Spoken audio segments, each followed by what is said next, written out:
ഇന്നത്തെ പാർട്ടി കുറച്ച് ഓവറായിരിക്കും കേട്ടോ. ഞാൻ അടിച്ച് ഓഫാവും, മര്യാദയ്ക്ക് വണ്ടി ഓടിക്കണം കേട്ടോ. പാർട്ടിക്കൊക്കെ പോണ കൊള്ളാട്ടോ, പക്ഷെ നാളെ രാവിലെ 9 മണിക്ക് നമുക്ക് കല്യാണത്തിന് പോകാനുള്ളതാ. രാത്രി കുറെ വൈകി വന്നിട്ട് പകല് മുഴുവൻ വസന്ത പിടിച്ച കോഴിയെ പോലെ ഇരുന്നാണ്ടല്ലോ എന്റെ തനി സ്വരൂപം നിങ്ങൾ രണ്ടാളും കാണുവേ. പുള്ളിക്കാരത്തി പറഞ്ഞു വസന്ത കൊള്ളാം. 8:30 മണിയായി, കിടക്കണ കിടപ്പ് കണ്ടില്ലേ രണ്ടിന്റെയും.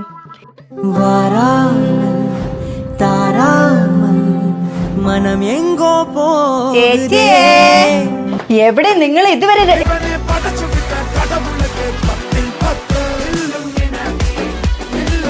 ഡാർലിംഗ്, കല്യാണത്തിന് പോണ്ടേ? ലേറ്റായി. 10 മിനിറ്റ് കൂടി വേണേ, വേഗം ഞാൻ റെഡി ആയിട്ട് വരാം. നിങ്ങൾ രാവിലെ 3 മണിക്കല്ലേ വന്നേ? എന്താ ഇങ്ങനെ ഫ്രഷ് ആയിട്ട്? How did you manage to rebound?